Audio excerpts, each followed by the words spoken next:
Você já percebeu que algumas vezes você vai ao supermercado e percebe que os preços de algumas verduras e legumes ou de algumas frutas subiram drasticamente de uma semana para outra?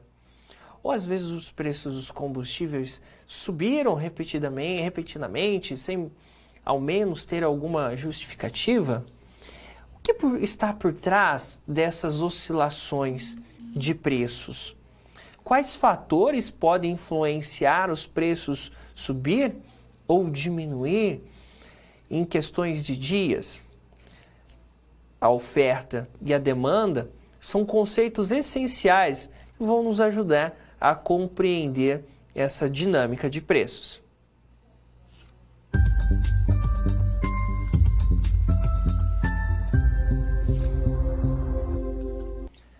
Muito bem, a partir de agora nós vamos falar das duas principais forças de mercado, a demanda e a oferta. Começamos falando sobre a demanda. Muito bem, como eu mencionei, muitas vezes percebemos que os preços dos alimentos vão sofrer algumas oscilações e de outros produtos, bens e serviços na economia de uma maneira geral. Por exemplo, quando vem uma frente fria muito forte ou um período de muitas chuvas, percebemos que o preço de algumas verduras vão subir, de alguns legumes. Isso está ligado às questões da demanda e da oferta. Como, por exemplo, quando surgem guerras, como, por exemplo, a guerra da Rússia na Ucrânia ou a recente guerra lá do Oriente Médio com Israel, o que nós percebemos? Oscilações no preço do petróleo. Essas circunstâncias elas estão relacionadas com a oferta e a demanda, pois são essas duas forças que vão interagir os sistemas de mercado. Então, por estarmos num sistema de economia capitalista, por um lado, nós temos aqueles que demandam bens e serviços e, por outro lado, nós temos aqueles que ofertam bens e serviços. Porém, existem diversos fatores que vão influenciar nessa dinâmica e, consequentemente, nos preços. Isso acontece aonde? Acontece no chamado mercado. Mas não é mercado lá quando você vai no supermercado fazer uma compra. Não é nesse mercado que eu estou falando. Nós estamos falando do conceito de mercado, é onde acontece essa interação entre ofertantes e demandantes. Então vamos entender isso melhor no quadro. O mercado, então, é um grupo de compradores e vendedores de um determinado bem e serviço. Isso é bem importante a gente ter essa definição. Os compradores, como grupo, determinam o que? A demanda pelo produto. Os vendedores, também como grupo, determinam a oferta do produto. Então você já deve ter percebido quem são os compradores. Somos eu, você, quando nós vamos comprar algum bem ou serviço. E quem é o vendedor são as empresas, são os empresários, né, prestadores de serviços, eles que vão ofertar. Então, dentro dessa interação, temos o chamado mercado, tudo bem? Continuando, também é possível empregar a expressão mercado competitivo para caracterizar um mercado em que a presença de muitos compradores e vendedores resulta em um impacto mínimo de cada um deles sobre o chamado aí preço de mercado. Então, no mercado competitivo, como o próprio nome ali já fala, é uma competição muito grande. Então, tem muita gente querendo comprar, muita gente querendo vender e, obviamente, por ser uma competição, individualmente, um comprador, um vendedor não vai ter uma influência direta sobre o preço que está sendo praticado no mercado. Por isso é um mercado de alta competição, mercado competitivo. Então, aí não temos algum comprador ou vendedor com influência dos preços.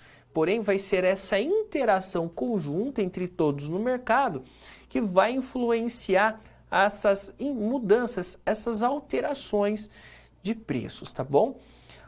Para a gente conseguir entender mais como acontece isso na prática, vamos inicialmente focar no conceito de demanda. O que é a demanda, professor? Bom, a demanda, também conhecido como procura, refere-se à quantidade de um determinado bem ou serviço que os consumidores têm interesse em adquirir durante um período específico, tá? Então, quando eu falo de demanda, eu estou falando a quantidade de bens ou serviços ali de mercadorias na qual aquelas pessoas, aquele conjunto de consumidores, tá ok? Eles estão dispostos para comprar a um determinado nível de preço, tá? Então, quando a gente sempre fala de demanda, eu estou me direcionando ao comprador, ao consumidor, tudo bem? Continuando, vamos ver um exemplo da chamada escala de demanda. Olha só esse exemplo da demanda do bem X. Nós temos nessa tabela duas alternativas aqui, tá? Primeiro, a gente tem as alternativas de preço e eu tenho a quantidade demandada. Perceba que para a alternativa de preço de R$2, nesse mercado do bem X vai ter uma demanda de 600 unidades. Mas quando o preço for para R$4, a quantidade demandada vai cair para 400. E quando a alternativa de preço for de R$6, a quantidade demandada vai para 200. O que você consegue perceber aqui nessa escala? Que conforme os preços aumentaram, a quantidade demandada ela foi diminuindo. Então aqui a gente tem a chamada Lei Geral da Demanda, que existe uma relação inversamente proporcional entre a quantidade demandada e o preço do bem. Logo, quando o preço do bem ele vai aumentando, a quantidade demandada de um bem vai diminuindo. Acredito que você pode fazer essa reflexão neste momento e perceber que alguma vez, em algum momento, você deixou de fazer uma compra porque achou aquele produto caro ou aquela prestação de serviço caro e você não realizou aquela compra. Porque essa é a lei da demanda. Conforme os preços aumentam, menos pessoas vão comprar para aquele preço maior. Porém, o inverso é verdadeiro. Se o preço começa a cair, a diminuir, obviamente a tendência de você comprar ou comprar mais vai ser maior também. Essa é a chamada lei da demanda. Tudo mais permanecendo constante, ou seja, sem nenhum outro fator influenciando, quando os preços caem, você tem a propensão de comprar mais. Quando os preços aumentam, a sua propensão é de comprar menos ou até mesmo não comprar. E aí a gente tem que pensar numa escala de mercado. Ou seja, eu tenho que pensar numa situação de um mercado, de um determinado setor, onde eu tenho alterações de preço. Como, por exemplo, que a gente falou lá no início da aula, quando vem uma frente fria e vem aquela frente que vai fazendo com que diversas hortaliças, legumes sejam afetados. E aí nós temos poucos produtos sendo ofertados. Porém, as pessoas querem comprar. Mas essas pessoas querendo comprar fazem com que os preços aumentem, porque eu tenho pouco produto disponível. E aí esses preços começam a aumentar, obviamente preços maiores, menos pessoas vão consumir. E aquelas que vão consumir, elas vão estar pagando um preço maior. Essa é a dinâmica da demanda. Continuando, podemos representar isso graficamente. Aqui no gráfico você pode perceber que aquela tabela ela pode ser representada aqui, primeiramente nesse eixo vertical que é o preço, nesse eixo horizontal que é a quantidade demandada. Então perceba, é o preço de 6, quantidade demandada de 200. Ao preço de 4, a quantidade demandada é 400. É o preço de 2, a quantidade demandada é 600. Então a curva de demanda, né, que na verdade aqui você percebe que é uma linha, né, ela não é especificamente uma curva, mas nós chamamos de curva de demanda, mostra que existe essa relação negativa, que é uma curva negativamente inclinada, reforçando a lei da demanda, né? Que a quantidade demandada ela é inversamente proporcional ao preço. E aí surge a chamada função demanda. Matematicamente, a gente pode expressar essa curva da demanda por meio de uma função, onde a quantidade demandada, que é o QD, tá, é igual a A. O que é esse Azinho aqui? Esse A é o máximo demandado do produto caso ele fosse gratuito, ou seja, se a demanda fosse para comprar por aquele produto que não existisse ali um preço, ou seja, seria gratuito, qual seria a quantidade máxima? Menos B, o que é esse Bzinho aqui? Esse B, ele é o redutor de quantidade à medida que o preço aumenta. E o P é o preço do bem e serviço. Então, matematicamente, aqui a gente tem a chamada função demanda, que mostra que a quantidade demandada ela tem uma relação aqui negativa, ou seja, quanto mais altos os preços, menor será a quantidade demandada. Bom, mas existem outros fatores que podem influenciar a demanda? Faz uma reflexão comigo. Você tem algum outro fator que pode influenciar você a fazer uma compra, além do preço? Talvez a sua renda, talvez a tendência, os custos, um outro bem substituto que possa estar mais barato.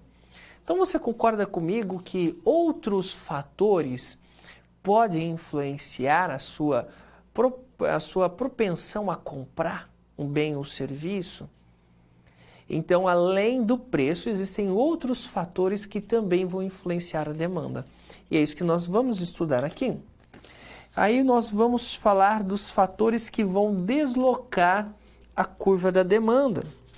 Porque outros fatores vão influenciar a decisão de compra do consumidor, tais como o preço de outros bens, a renda do consumidor, preferências e hábitos, sazonalidades, a disponibilidade de créditos na economia. Só que esses fatores, eles vão deslocar a curva da demanda para um lado ou para o outro. Por exemplo, pense comigo, um aumento no preço de bens substitutos, um aumento da sua renda, um aumento da quantidade, da disponibilidade de crédito na economia, mudanças nas preferências dos consumidores, pode levar a um aumento da demanda, tá? Mesmo que o preço continue inalterado, as pessoas podem consumir mais, mesmo com o mesmo preço. E isso vai levar a um deslocamento da curva da demanda para a direita. Então, eu vou sair da demanda 1 e vou para a demanda 2, porque o preço ele continua o mesmo, mas esses fatores fizeram o consumidor a buscar mais desse bem ou serviço. Isso a gente chama de deslocamento, tá, da demanda, deslocamento da curva da demanda para a direita ou aumento da demanda. Mas, por exemplo, uma mudança que causa uma redução na quantidade que as pessoas querem comprar, desloca ou traz uma redução da demanda. Por exemplo, uma diminuição no preço de um bem substituto, que fica mais barato, então você deixa de consumir esse bem para comprar um substituto mais barato, uma redução da renda do consumidor, uma redução no crédito disponível na economia, ou mudança nas preferências do gosto do consumidor, pode levar a uma redução da demanda. Então a gente tem uma demanda que vai sair de D1 agora para D3, ou seja, os preços se mantêm o mesmo, porém as pessoas agora vão consumir menos, seja porque a renda está menor, seja porque tem um produto na qual ele é um substituto próximo que está mais barato. Então o preço está lá, a mesma coisa, mas a demanda caiu. Tá? Então esses fatores, eles deslocam a demanda, ou a curva da demanda para a direita ou para a esquerda, isso graficamente falando. Porém, a gente pode, de uma maneira intuitiva, entender como acontece essa dinâmica, ou seja, além do preço, outros fatores também vão impactar aí a decisão do consumidor. E aí entra o papel do gestor de negócios. Ele precisa entender como que esses fatores aqui vão impactar a demanda do seu bem ou serviço. Por exemplo, se a gente pensar que antigamente nós tínhamos as videolocadoras, e olha só, hoje nós praticamente não temos mais videolocadoras. As pessoas têm Netflix em casa, têm outras plataformas de streaming. Isso fez com que houvesse uma mudança completa de hábito do consumidor. E, obviamente, quem tinha lá aquelas empresas, né, naquelas lojas de locação de filmes, que antes era aquela fita cassete, depois mudou para o DVD, né? Hoje não existe mais. Ou seja, não foi questão de preço que alterou essa demanda, mas uma mudança de gosto. E tantos outros produtos que a gente pode citar que também já não são mais utilizados pelas pessoas, tá? Bom, então perceba que o mercado ele é dinâmico. Então o gestor ele precisa entender que dentro do contexto de negócio dele, como que esses fatores podem impactar a demanda. Por exemplo, a renda das pessoas, elas tá maior a renda das pessoas, a taxa de juros da economia está diminuindo, aumenta o crédito. Então isso impacta positivamente os meus bens e serviços? Bens e serviços oferecidos? Então essa é a pergunta aí que o gestor de negócios ele precisa buscar trazer a resposta para entender o impacto no seu negócio.